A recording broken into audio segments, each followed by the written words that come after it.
Diversity Symposium, the Sanctuary Committee, and a number of other folks, the Student Union Intercultural Center, who have made this event possible. I'm really excited to celebrate the 25th anniversary of Women and Gender Studies at Kingsborough. And get a round of applause.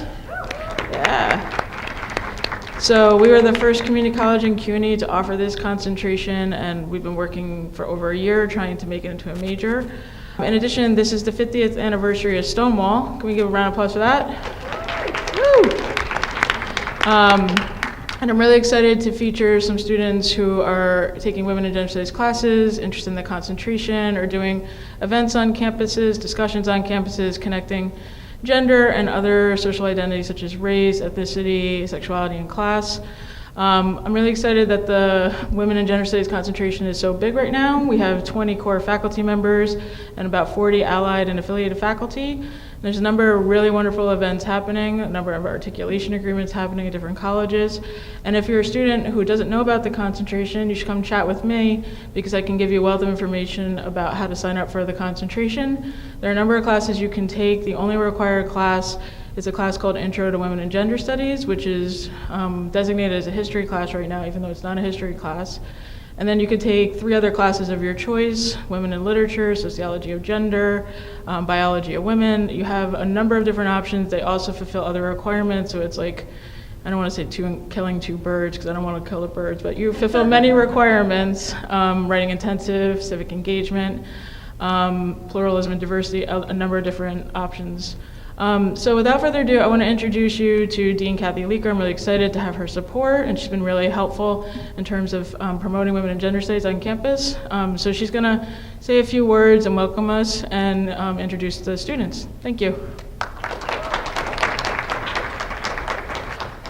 Hi, everyone. So I should say I actually came in a very professional business blazer, but once I put on the fire red t-shirt, I realized it didn't really go with periwinkle, so I took off the blazer. But anyway, I'm just going to say a few things. I dwell in possibility, a fairer house than prose. Emily Dickinson, poem 466. I'm happy here to welcome you to today's opening panel, Gender in the House, and on behalf of the President and the Provost, to affirm the college's commitment to women's and gender studies. As we celebrate together the history of WGS at KCC, and as we hear our student panelists describe their part in those achievements, we are collectively participating in a continuing conversation about what it means to have a home for women's and gender studies at KCC. This is an important conversation.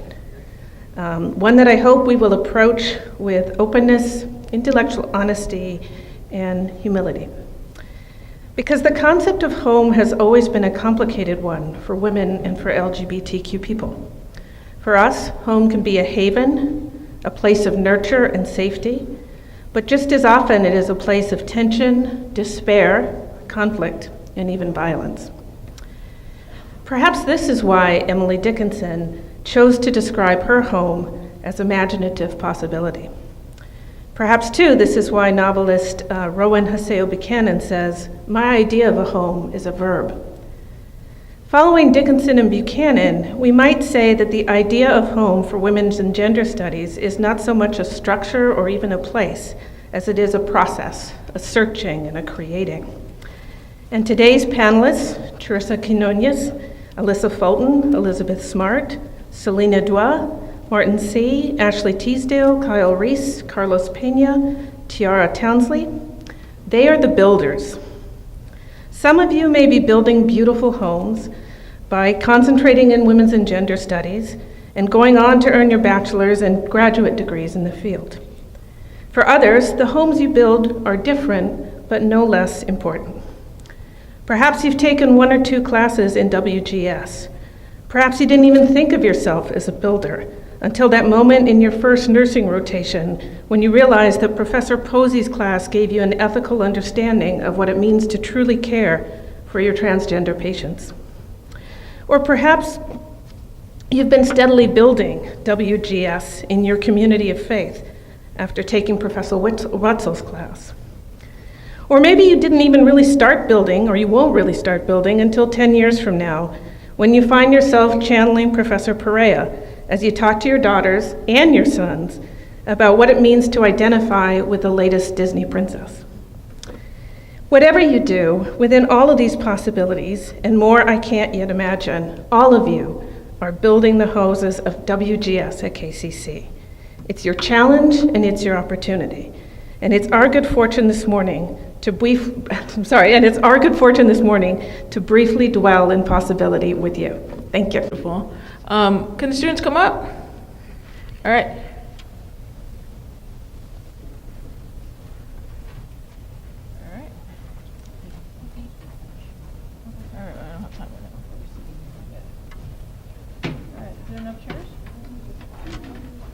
Thank you.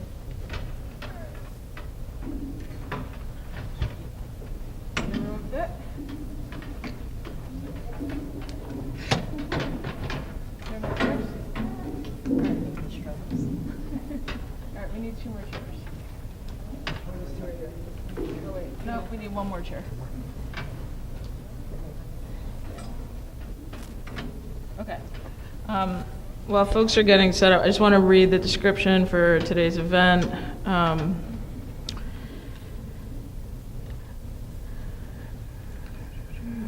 Which is,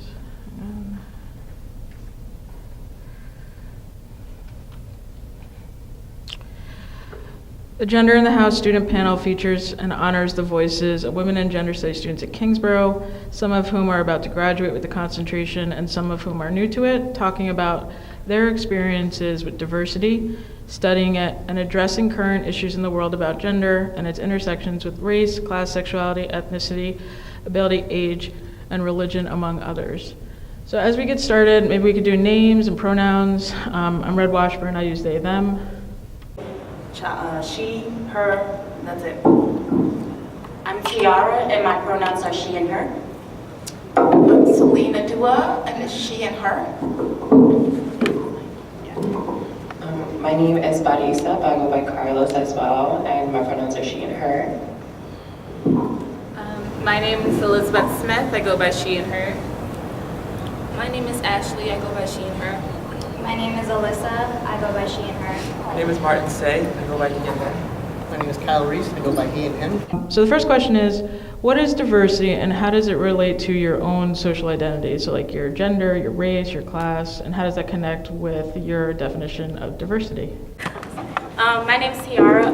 I think diversity is having a variety of backgrounds, and I think it relates to me because I think it relates to me because I don't really consider myself fitting in one group. You know, as a Black woman who's also queer, I often have these times where I feel like I have to choose, and then I've come to realize that I don't. I am all of those. I fall in all of those categories. So.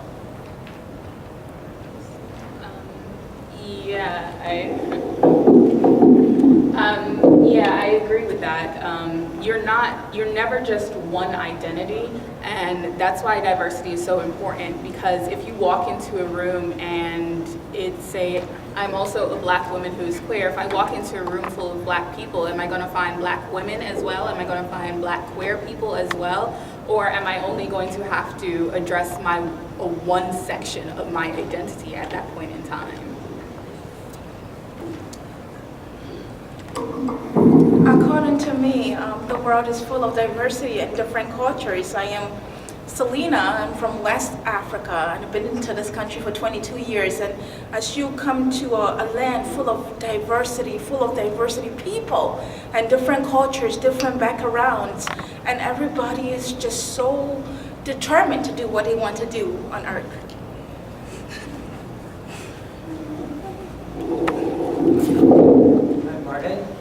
I think that diversity falls in place with intersectionality as well. Like, I'm a queer Asian man. There's more to me than that, but I think that in life you have to find your true meaning by exploring many parts of your interests. So you folks could take the mics off the stands if that's easier. I don't know if that's easier or not.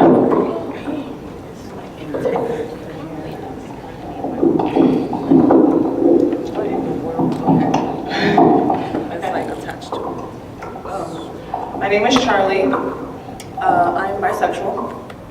Diversity for me, I'm still adapting to that. It's kind of different for me in my environment where I live in Far Rockaway. It's very segregated.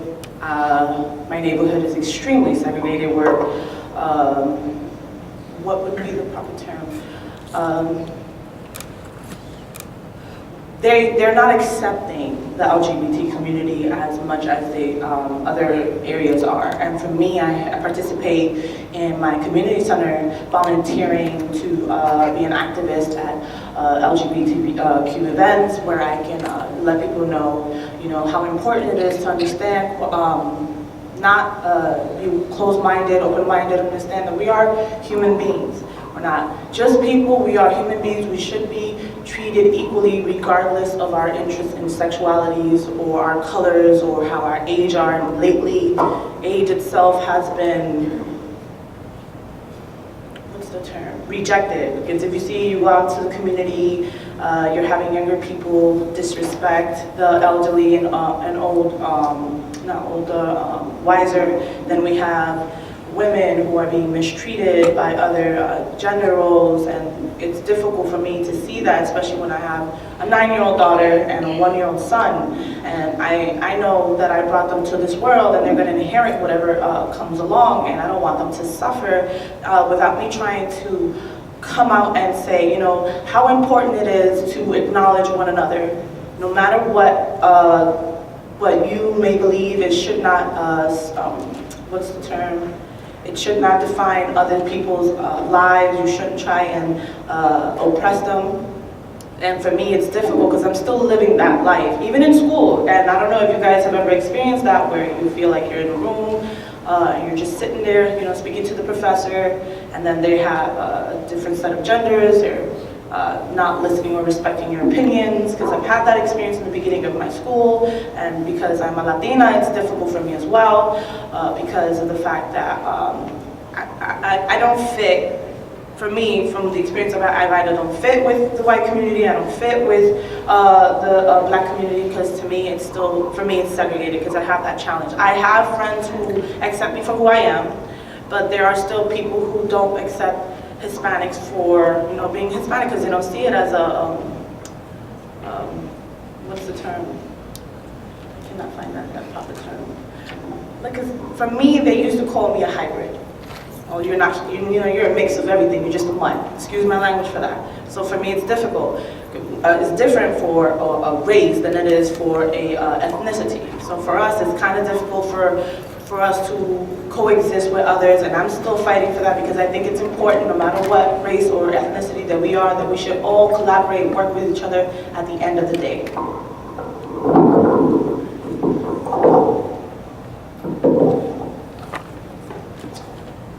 That whole word fit, I don't like to use it because it's diversity, so having to fit in with someone, I don't like that.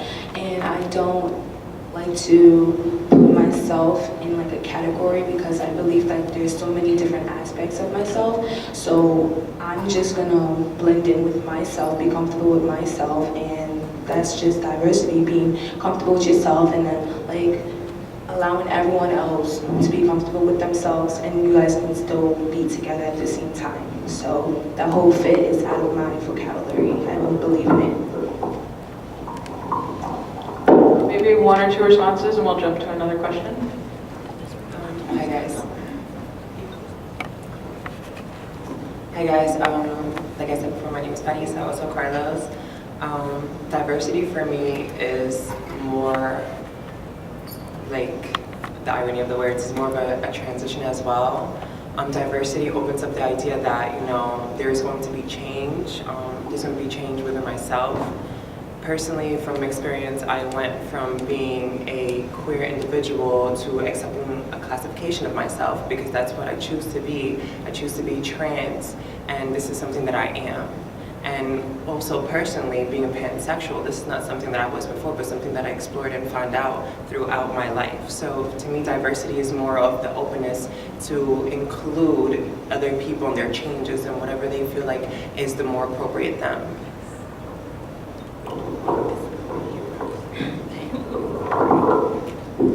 Anyone else? Okay. Thank you for your responses. Women and Gender Studies falls under pluralism and diversity, not just here, but at other community colleges. And multiculturalism and diversity, I think it's really important, not just in terms of your own identities, and you folks spoke very eloquently about that, and the intersectional connections that span gender, race, class, etc.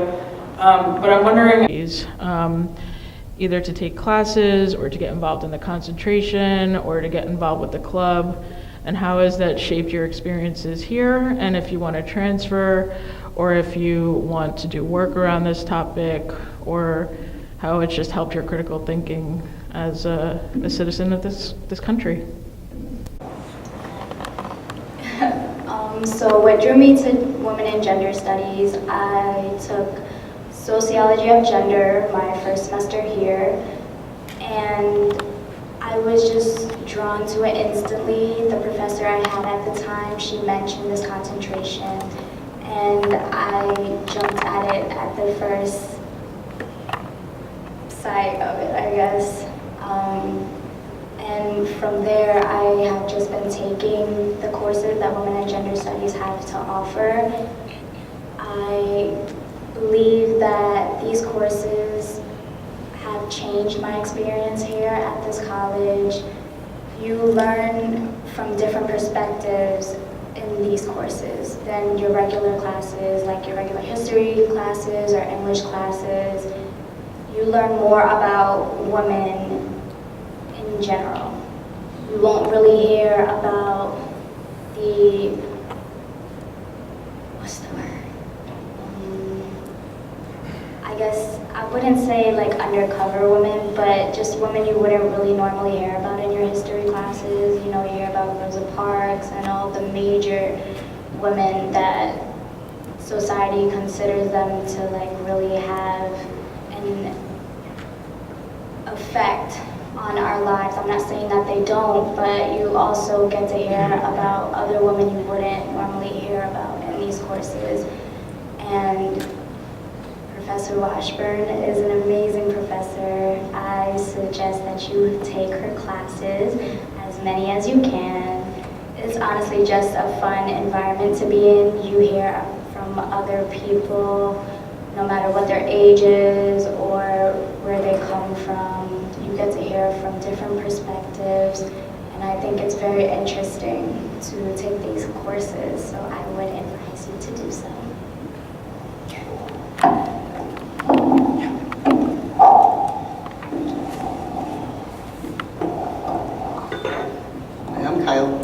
I'm transgender, and in my journey, I found with providers, professors, anyone I meet on the street that nobody really knows much about transgender people, and there's not much research on transgender people now.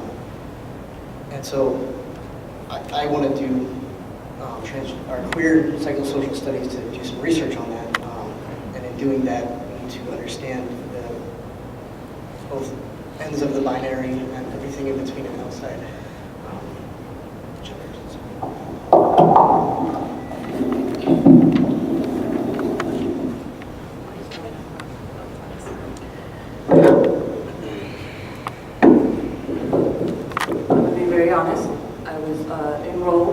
My advisor, I didn't know at the time, so I'm gonna be very honest here. But once I attended not only our Dr. Washburn's class, I also attended Women in American History.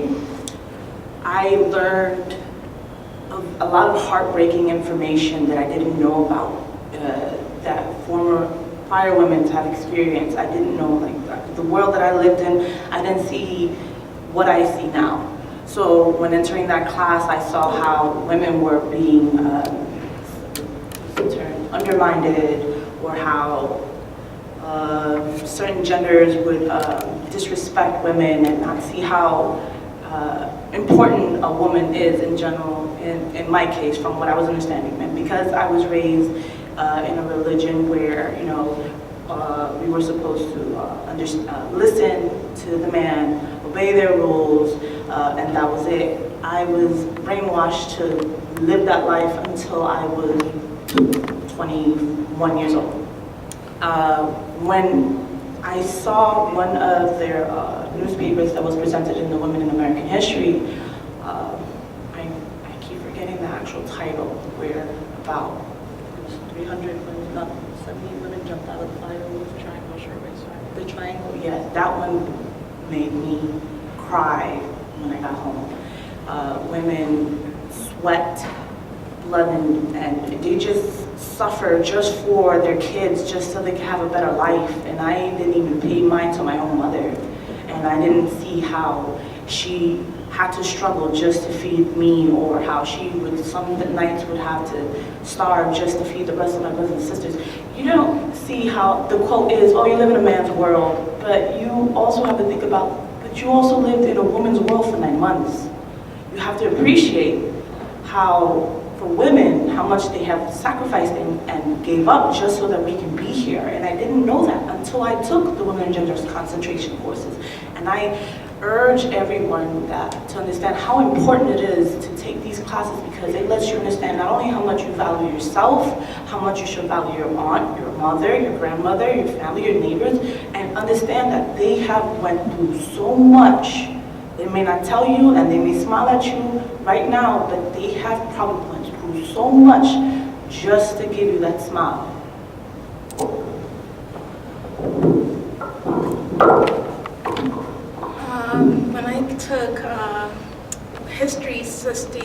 When I took history for women's studies, I got to learn so much about what women can do. Like what men can do, women can also do. And because of women's rights and how we women in the past have made history so better today, any woman can take these classes and you will learn so much, because I am a woman. You know, I know what I can do, but you know, when you take history classes and you get to see what women from the past have done, you will want to know that. Like, women gender studies classes will help you pursue your goal. It's really, really good. And Professor Washburn always explain, she's a good professor, she explain what you need to know, and so forth and so on. Thank you. Maybe one or two more?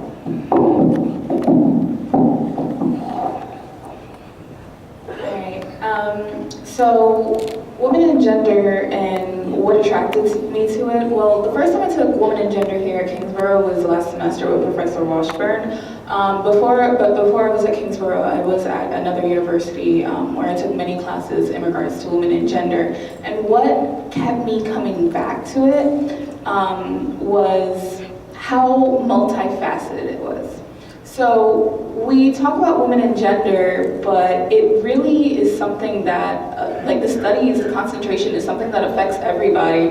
By learning about it, you learn how to be more empathetic, and I think it would benefit everybody to take at least one class in it to understand our history in a more thorough way. The history that we learn day to day, the history that we grew up with in elementary school, middle school, high school, it doesn't cover nearly half of what actually happened, how we came here today.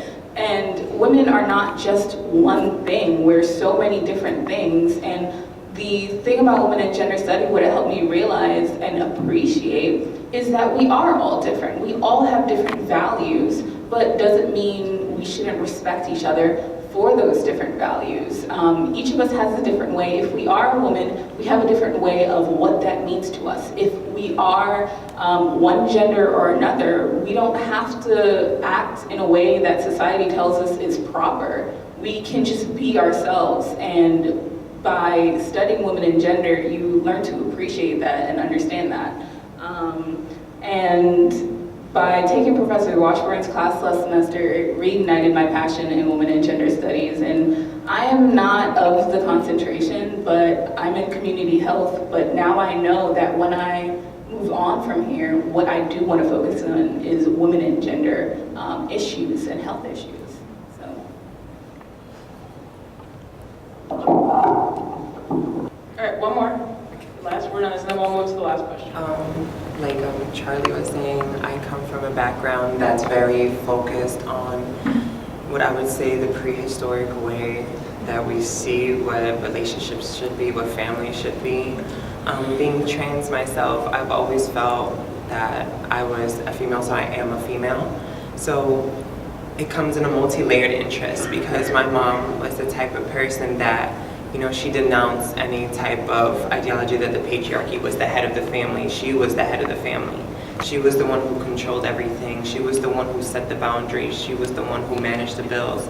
So she made sure that she was a strong woman so she could present herself for me. And she also showed me that, you know, I personally do have an interest in women and gender studies. So when I came and took the class with Professor Washburn, I learned a lot about personally myself, how women express themselves, and how art itself can also be intertwined with the women and gender studies. And that really exploded my passion for it because it's basically just showed me that within myself, I'm able to express freely as well.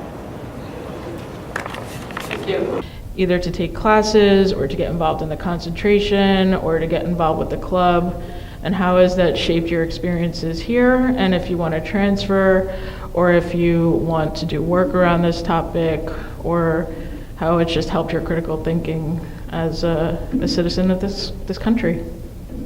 So what drew me to women and gender studies, I took sociology of gender my first semester here, and I was just drawn to it instantly. The professor I had at the time, she mentioned this concentration, and I jumped at it at the first sight of it, I guess. And from there, I have just been taking the courses that Women and Gender Studies have to offer. I believe that these courses have changed my experience here at this college. You learn from different perspectives in these courses than your regular classes, like your regular history classes or English classes.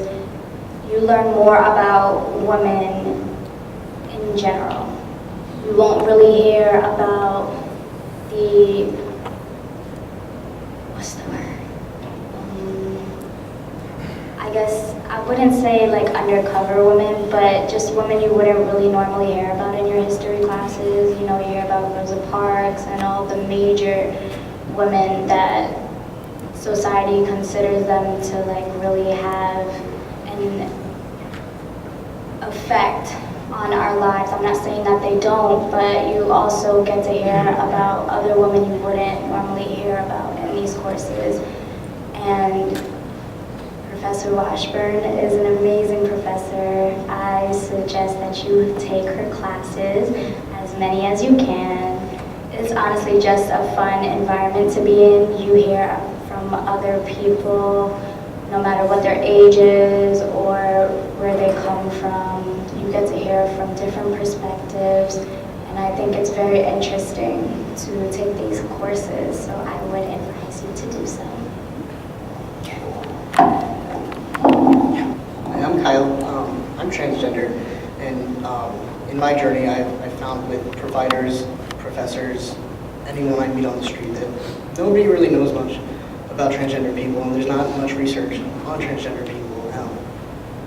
And so I want to do queer psychosocial studies to do some research on that, and in doing that, we need to understand both ends of the binary and everything in between and outside.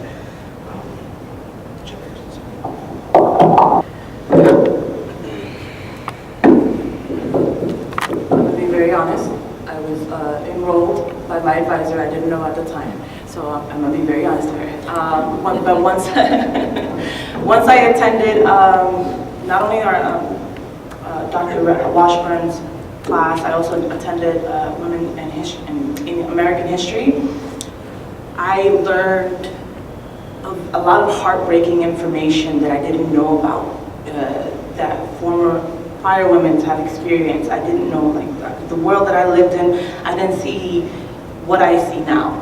So when entering that class, I saw how women were being undermined, or how certain genders would disrespect women and not see how important a woman is in general, in my case, from what I was understanding. And because I was raised in a religion where, you know, we were supposed to listen to the man, obey their rules, and that was it. I was brainwashed to live that life until I was 21 years old. When I saw one of their newspapers that was presented in the Women in American History, I keep forgetting the actual title, where about 300 women, about 70 women jumped out of the fire with the triangle shirtwaist fire. The triangle, yes, that one made me cry when I got home. Women sweat blood and they just suffer just for their kids, just so they can have a better life. And I didn't even pay mind to my own mother. And I didn't see how she had to struggle just to feed me, or how she would, some nights would have to starve just to feed the rest of my brothers and sisters. You don't see how the quote is, oh, you live in a man's world, but you also have to think about, but you also lived in a woman's world for 9 months. You have to appreciate how, for women, how much they have sacrificed and gave up just so that we can be here. And I didn't know that until I took the Women and Genders concentration courses. And I urge everyone to understand how important it is to take these classes, because it lets you understand not only how much you value yourself, how much you should value your aunt, your mother, your grandmother, your family, your neighbors, and understand that they have went through so much. They may not tell you, and they may smile at you right now, but they have probably went through so much just to give you that smile.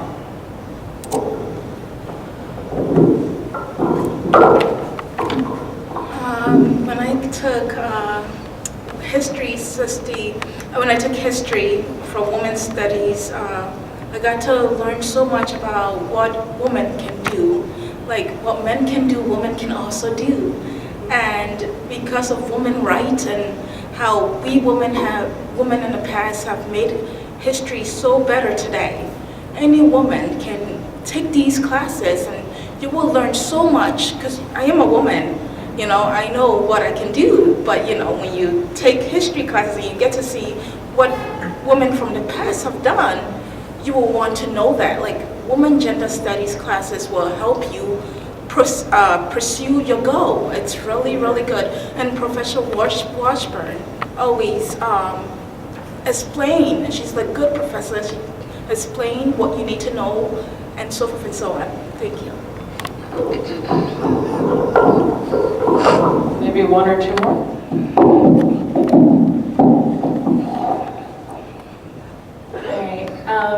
So, women and gender and what attracted me to it. Well, the first time I took women and gender here at Kingsborough was last semester with Professor Washburn. Before I was at Kingsborough, I was at another university where I took many classes in regards to women and gender. And what kept me coming back to it was how multifaceted it was. So we talk about women and gender, but it really is something that, like the studies, the concentration is something that affects everybody.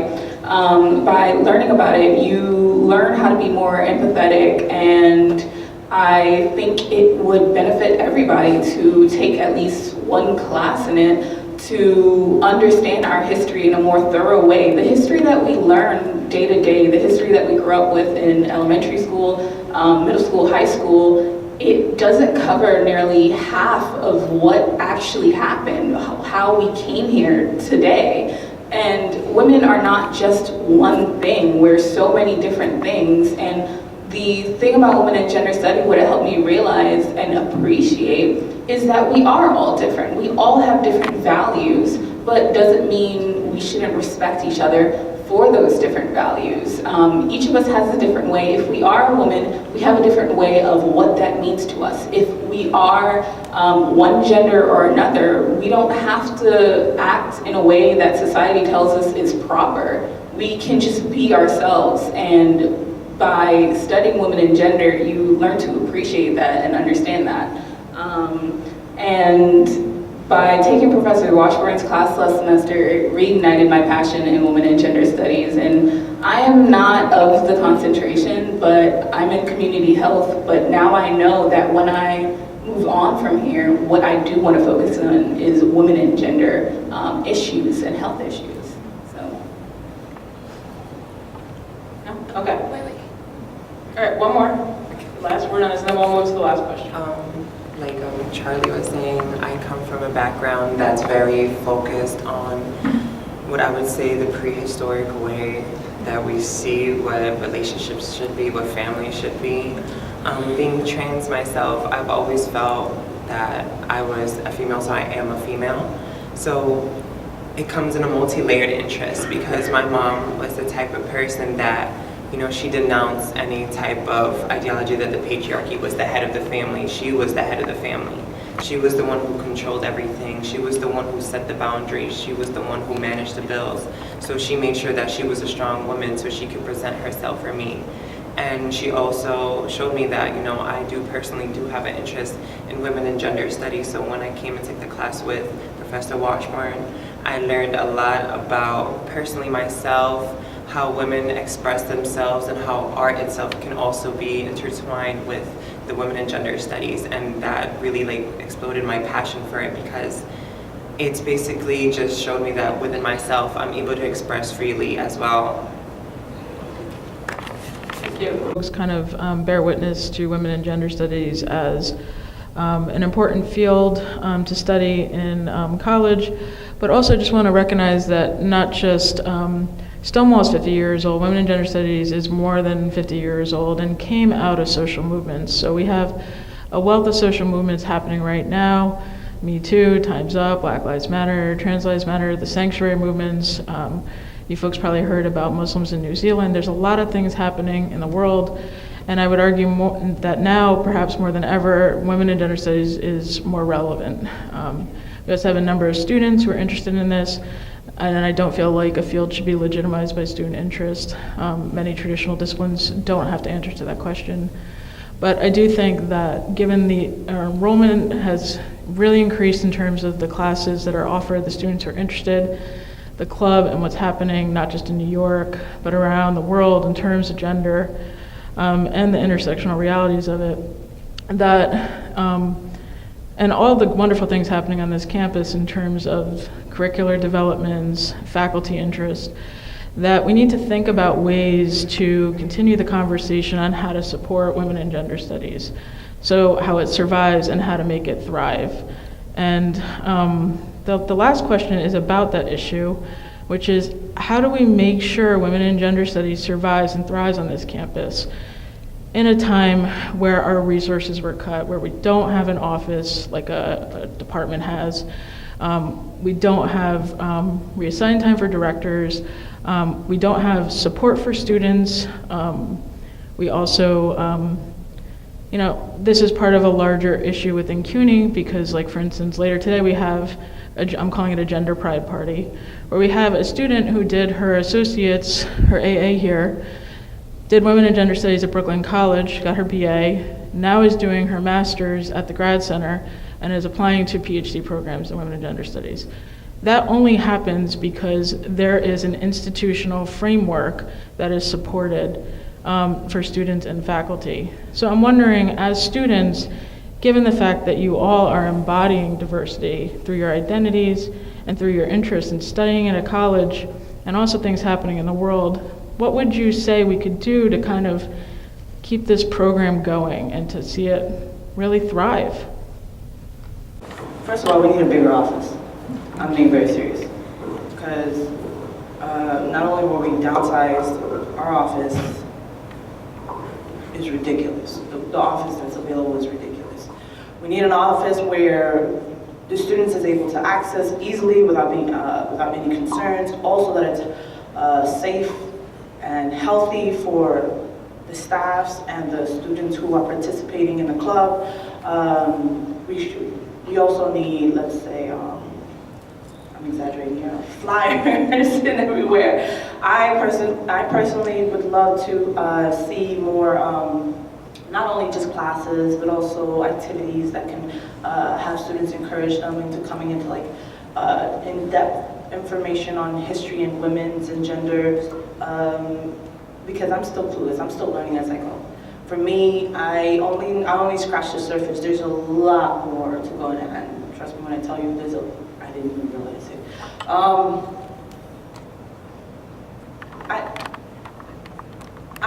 I believe that in order to get more students to get involved, we should find ways where we can also relate to them even outside the club. Maybe at public events if possible, so like this, for example. But I'm just learning as I go, like I said. But if there's other ideas, we're willing to collaborate and work out whatever we can to help others who want to further understand how the club works and get involved as well. So I just want to jump in. So I think it's great you're talking about the club, but I was thinking more academically how women and gender studies as a program, right, an intellectual project is important to the campus. The club is great, the women's center is great, all these support services, but what stands out, like what makes it an intellectual project? Like if you're going to take an English class or history class, what would you as a women and gender studies student need intellectually? Like would you need access to a space? Would you need scholarships? Like what would you need academically? Scholarships, internships, where we can actually go into other programs and understand deeper information. Like for example, what was the psychology and women and genders is also important, but in order to understand that further, internships that are available for that would better assist us to understand what we're going to get into. And scholarships it would definitely help a lot for women, not only for just women, genders as well, queers, transgenders, because there's a lot of limited scholarships that they, what would be a problem? I say something disrespectful. That don't really hear when we write an essay and express ourselves and they're asking about, give me a little bit about you, and they may not feel as comfortable, but at least for a women and genders scholarship, they can fully understand the stories that are given out and the essays that are provided. Because I know most essays, they're looking for certain things and they're like limiting, I don't like this one, or this is a little too personal. But with a women and gender scholarship, that they will take in anything. They'll understand your story because they have a story just as similar. Maybe developing some kind of and implementing some kind of student mentorship program where students are working really closely together, identifying where they want to focus, maybe doing some independent study type program. Also using social media is huge in recruiting new students and getting events out there and doing that kind of stuff too. I'm so glad you mentioned that. I just want to say that I've been trying to advocate for a listserv to no avail, as well as promoting on social media. I think that's really important. I agree. I think a mentorship program, but mentorship with younger people. I think I'm a big believer in it's never too early to learn, and I think that's where young girls or even anyone, young people of any gender, it's important to learn those things. That way, it's not embedded in this head that it's a gender is set in stone, womanhood is set in stone, this is that and this is that. Because I think once people get to college, they're kind of like, I don't really need to learn about that. I feel like I know what else is there to learn. But so many young people have so many questions that I think we can probably help and will get them interested in the program. So.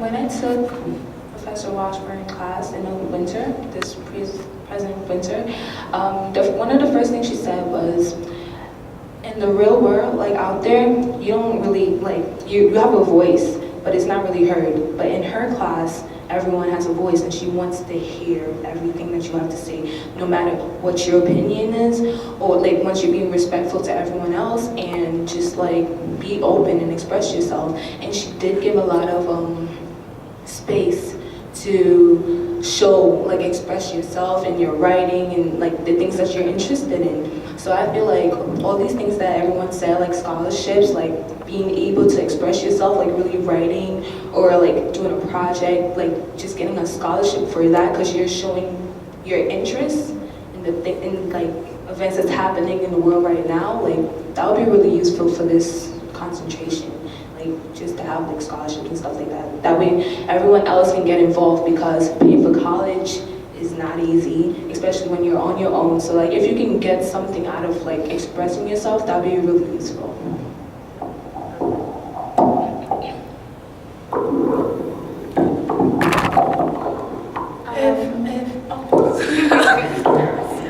You can hang up the mic, one and then the other. There's time for both of you. I was going to say, I think you should lean on the fact that women in gender studies is interdisciplinary. A lot of people, when they think about what major, what concentration, what degree they want to do, they're always thinking about how they can best apply it. The wonderful thing about women in gender studies is it can literally apply anywhere. It can be used in history, in English, in writing. It can be used in medicine, in public advocacy, law, business. Women in gender studies is a useful tool to have no matter where you go from here forward. So leaning on that a little bit.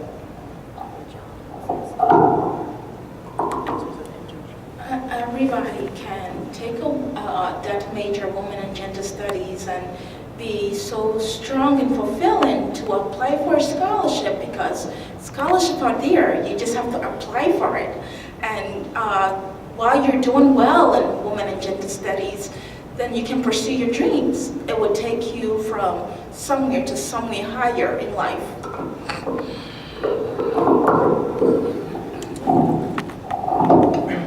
I'd like to go back to the idea of the membership program.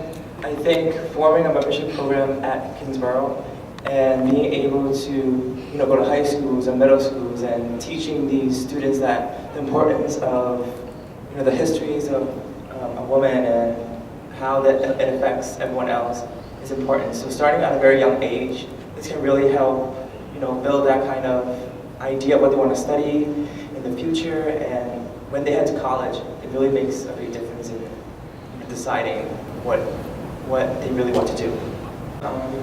Being basically part of the queer spectrum myself, even in high school, I've always advocated to have more women in gender studies in my school.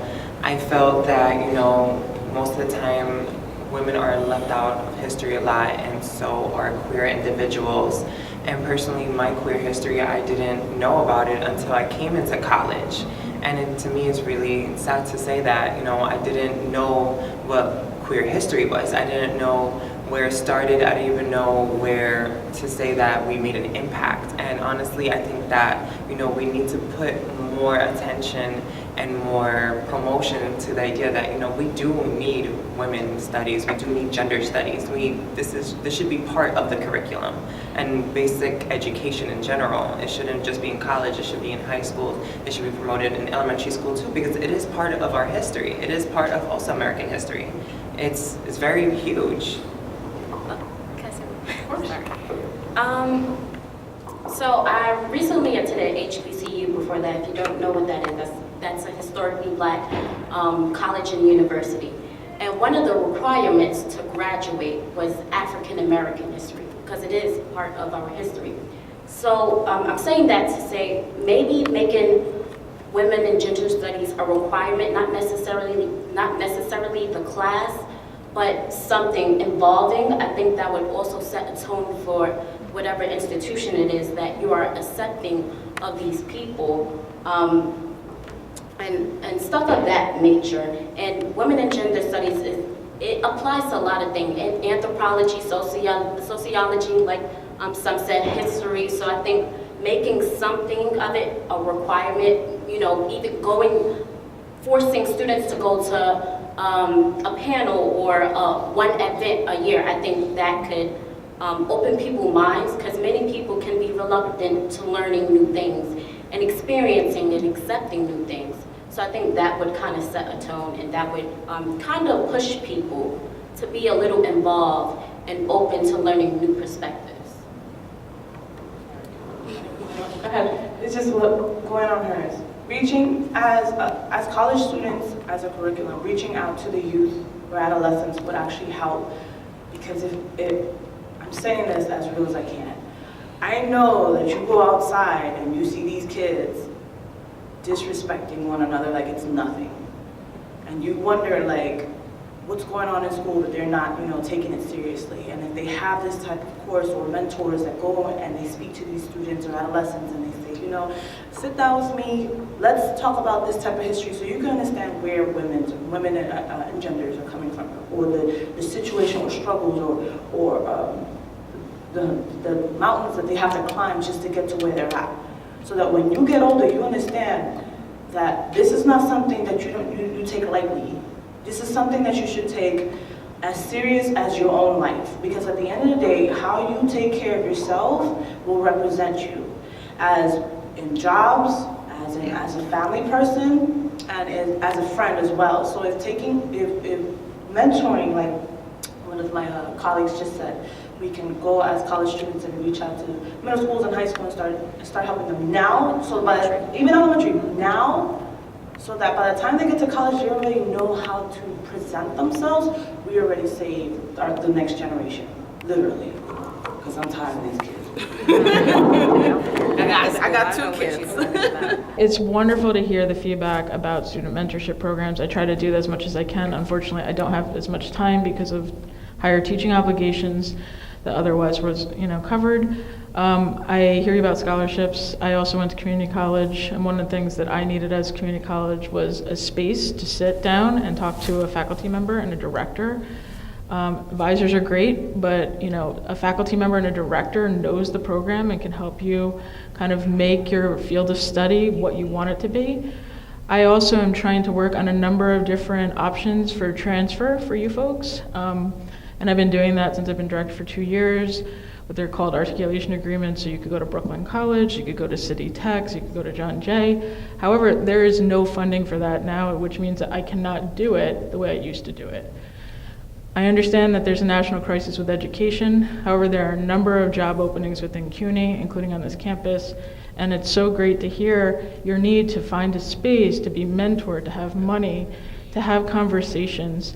And to speak to the importance of this field. And I do believe my vision of the world is connected to critical thinking, right, and knowledge as a way to prevent violence in the world. And I think it's wonderful to hear your voices as students, because you are the future of CUNY, right, the future of the world. But hearing what you need to advance from Kingsborough, and I do think your time here is about the pleasure of learning, but it also is a gateway to other opportunities for you. Whether it's an internship, which I've been trying to do, I did it with Professor Better when we first started, so you can work in the field in a nonprofit, or you can work whatever you want focusing on these issues. Whether it's transferring, whether it's just having conversations with your family in a way where you feel like your voice matters and you're valued. These are all really important conversations on this campus. And I am really excited to celebrate today, but I also want to include space for a vision of what you want this program to be, what you want the world to be. And we just have a lot of work to do on this campus. And I think we have such a rich history, so much interest, so much passion, and we have to build from here. And I think it's really important to include your voices. So I want to thank you all for sharing yourselves, and it's very hard to speak in public and to put yourselves out there in this really brave way, so we can get a round of applause from folks.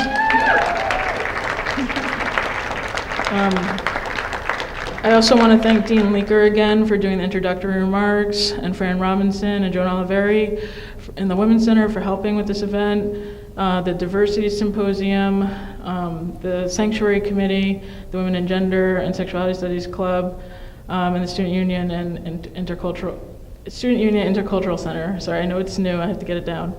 and Helen Nasser in particular. But I wanted to save, about 5 minutes or so to hear from students in the crowd, either responses to them or if you would support the study of gender in, a serious way on this campus, or if you wouldn't take it yourself, if you think there should be resources and a commitment on this campus. Come on up. Right. Hi. So I kind of had a question. First of all, I appreciate you guys sharing your stories and everybody being open and everything. I know it's kind of nerve-wracking. But I have a question. In terms of like transgender or whether you identify as bisexual, whatever, do you feel like you owe that to a partner? You owe that in dating? Like you need to tell them that beforehand, or is that private information? I make sure I let them know. Because if you keep consider yourself, then what's the point? How are they supposed to fully understand who you are as a person if you don't identify yourself to them? That's my statement. Well, being transgender in the dating world is a little bit more complicated than a lot of people think. I can say, like, putting yourself out there, being trans in this society, there is a real danger. The life expectancy of a transgender youth is up to 33 years old. So that being said, it is something that is a little scary, but I feel that the transparency is also needed, not only to promote more of an understanding, because there's this stigma with being with a trans person, but definitely personally speaking, the transparency, I use that as a way for safety. I want you to understand where you're going to get with me, because I think that's really important. Thank you. Okay. Okay, one more point, and then I'm going to throw a question back at you. About that, I think you should tell the person what you identify yourself as, but me personally, I feel like I understand the need to discover yourself and having vocabulary to define it, but in doing so, you end up creating more labels and boxes to place yourselves in. For example, like sexual orientation questioning, like are you heterosexual, gay, lesbian, bisexual, not listed, please specify. But aren't we as human beings trying to avoid these labels? Like instead, we're creating more labels to be inclusive of everyone's identities. And I just don't understand why that is. So that's why I want to go more into like this concentration, because there's so much things that people want to identify themselves as, and I respect it, but I feel like we're just creating more and more labels to put ourselves in. To the audience, how many of you think that women and gender studies is important on this campus? How many of you would or have taken women and gender studies classes? How many of you would like an intellectual and academic space to meet to continue these conversations in an intellectual way on this campus outside of class? How many of you would like resources for students and faculty on this campus to help this program grow into its 26th year? Okay, I'm just going to throw this out. Does maybe one or two of you have like last words to celebrate Women and Gender Studies 25th anniversary or Stonewall 50th? And we have about 1 minute, no pressure. If you are a part of Women and Gender Studies, you should make sure that you find out more information about it and get yourself into it, because it will help you get to a higher level in life. Even if you're not in Women and Gender Study, the fact of taking the class is still important. I know somewhere in every individual, whether he, she, they, regardless, inside you have that curiosity of understanding another person. Because even as myself, I'm still learning. I still want to understand, other trans, and how should I announce them? Because there's still certain labels we should not say to others. It's still offensive. Like for me, I have the term of he, she. And so it's still, for me, that's uncomfortable. But by taking the Women and Gender study or concentration, you're understanding how to approach another person. You're also understanding the background that they came from. and then you're just like pre-imaging like that past experience and how, what their family or the prior families before them had experienced, and how you should always respect one another regardless of your disagreements. That's the best that I got. Okay, we have to wrap up, but I would encourage folks to stick around. Can we get one more round of applause for the students? Thank you. There's information about women and gender studies, the program classes up there. There's also stickers from 1 to 3. There's a celebration with cake and mementos. Hopefully you will come. Thank you all.